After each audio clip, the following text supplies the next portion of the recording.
श्री असाउद्दीन ओवैसी जी। Madam speaker, बहुत बहुत शुक्रिया आपका।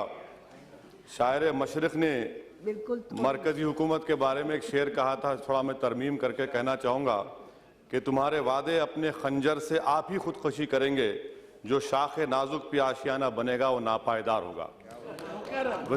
वजीर आज़म ने कहा था कि हम ना खाएंगे ना खाने देंगे। तो मैं हुकूमत से आपके ज़रिए से इस बात का मुतालबा करना चाहूँगा कि क्या वो एक ऐसा कानून बनाएंगे या मौजूदा जो प्रिवेंशन ऑफ मनी लॉन्ड्रिंग कानून है उसको तरमीम करके इस बात को उस कानून में शामिल करेंगे कि अगर किसी हिंदुस्तानी के बैरून मुल्क में, फॉरेन मुल्क में अकाउंट्स होंगे तो वो उसका अपने इनकम टैक्स में दिखाएंगे और कंपनीज का नाम दिखाएंगे, और अगर नहीं दिखाते हैं तो उसको प्रोसीड्स ऑफ क्राइम करार देंगे, उनके प्रॉपर्टीज को, असासे-जात को जब्त किया जाएगा, कॉन्फिस्केट किया जाएगा। क्या आप इस तरह का कानून बनाएंगे? दूसरी बात मैं आपसे जरिए से पूछना चाहूंगा मैडम स्पीकर, वो ये है कि हमारे मुल्क में सरमायादार जो है हमारे सियासी निज़ाम पर कब्जा कर चुके हैं, वो हमको यरगमाल बना चुके हैं, खास तौर से दो बड़ी कौमी जमातों को। उसका यहाँ पर जो बहस हुई, कोई इस बात का शायद ही कम लोगों ने मुतालबा किया कि पार्टिसिपेटरी नोट्स पर, मैं कह रहा हूं कि उस पर बैन लगाइए। सबसे बड़ा खतरा इस मुल्क की सालिमियत को इन पार्टिसिपेटरी नोट्स से है, और मॉरिशस से पैसा यहां पर आता है, कोई ये नहीं पूछता कि भैया वो किसका पैसा है, कौन इसका पैसा है, इसका नाम क्या है, और यहां पर आकर पार्क कर दिया जाता है। आज हम जानते हैं कि इराक में एक बगदादी बैठा हुआ है जिसने $80 मिलियन का पैसा कमाया है। अगर वो कंपनी बनाएगा मॉरिशस में और पैसा स्टॉक एक्सचेंज में डालेगा, हमारा स्टॉक एक्सचेंज को भी खराब तबाह कर सकते हैं, मुल्क में दहशतगर्दी का भी पैसा आएगा। तो फिर क्या आप पर जिम्मेदारी आयद नहीं होती कि आप मुल्क की सालिमियत को और मुल्क को जो खतरा है दहशतगर्दों से, उनको बचाने के लिए मुतालबा करता हूं कि पार्टिसिपेटरी नोट्स पर बैन लगाइए, और जो कंपनीज और ट्रस्ट इन्वेस्ट करते हैं उनका नाम मालूम करवाइए। तीसरी बात मैं पूछना चाहूंगा कि HSBC से जो नाम आए हैं वो फ्रांस के एक फ्रांसीसी नेशनल ने हमको दिए हैं। यहां पर मरकजी हुकूमत ये कहती है मैडम कि डबल टैक्सेशन अवॉइडेंस एग्रीमेंट है, एक फ्रांसीसी नेशनल ने, हमारा एग्रीमेंट फ्रांस हो सकता है मगर वहां से आए अकाउंट स्विट्जरलैंड के हैं, स्विट्जरलैंड की हुकूमत ने या बैंक ने हमको नहीं दिया, तो आपको नाम का इंकशाफ करने कौन रोक रहा है?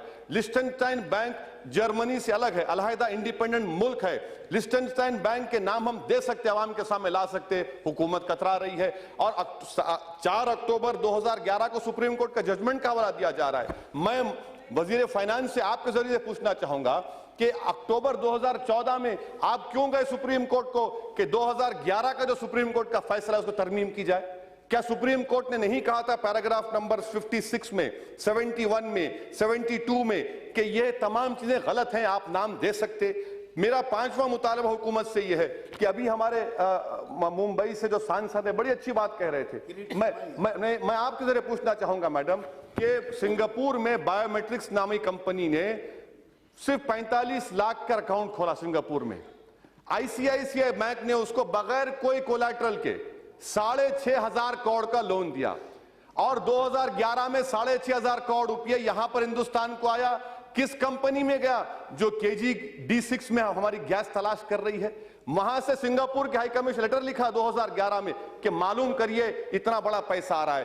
क्या यह हुकूमत जो वादा करती है, ऐलान करती है कि हम ना खाएंगे ना खाने देंगे, क्या वो गोदावरी में KG D6 में जिन्होंने पैसा खाया, मुल्क का पैसा है, क्या उनके खिलाफ एक्शन लेंगे आप?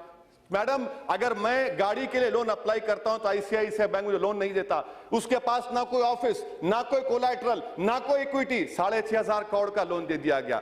मेरा 5वां पॉइंट हुकूमत के आपके जरिए है मैडम कि आज हमारे वजीर आजम और बहुत सी बड़ी जमात के लोग एक बहुत बड़े सरमाएदार के एयरक्राफ्ट में फिरते हैं। क्या यह बात गलत है कि SIT ने कहा है कि इस सरमाएदार की जो पावर कंपनी के जो इक्विपमेंट थे, इसने गलत ओवर प्राइसिंग करके 9,000 करोड़ का टैक्स दिखाया, जबकि सिर्फ 3,000 करोड़ के टैक्स थे। 5,500 करोड़ कहां गए मैडम? क्या हमारे वजीर आजम उसके एयरक्राफ्ट में बैठना बंद कर देंगे?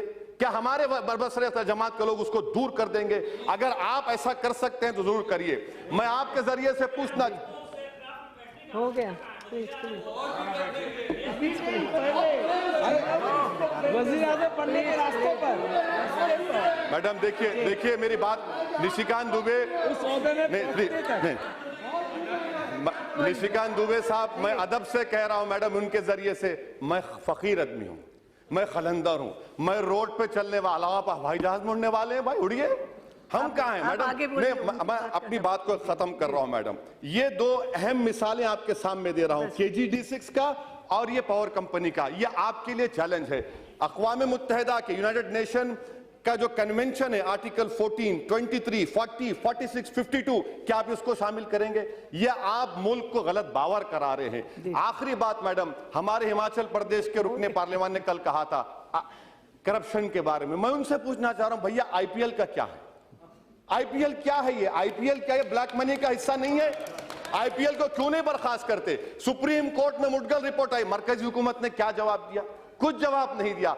मैडम, मैं अपनी बात को मुकम्मल करने से पहले हुकूमत से बात बता रहा हूं कि हिंदुस्तान की 100 करोड़ की आवाम आपसे पूछ रही है कि मेरे 15 लाख कहां है? वो गरीब जो भूखा प्यासा रहकर, वो खातून जो भूखा रहकर वोट डाली, वो जो नौजवान जो हमारे मुल्क का 60% की आबादी का हिस्सा है, वो आपको याद, में खत्म कर रहा हूं मैडम, वो आपको याद दिला रहे हैं कि मेरे 15 लाख आएंगे नहीं आएंगे। तो अब की बार 15 लाख का नारा आवाम का होगा, और आपको अभी नहीं 2019 तक तो आप जिएंगे, मगर ये ऐसा जवाब मिलेगा। मुझे ये फर्क समझ में नहीं आ रहा कि यहां से वहां पर एक ही जबान बोली जा रही है सरमाएदारों की। शुक्रिया। प्रेमचंद्रन जी, ओनली 2 minutes.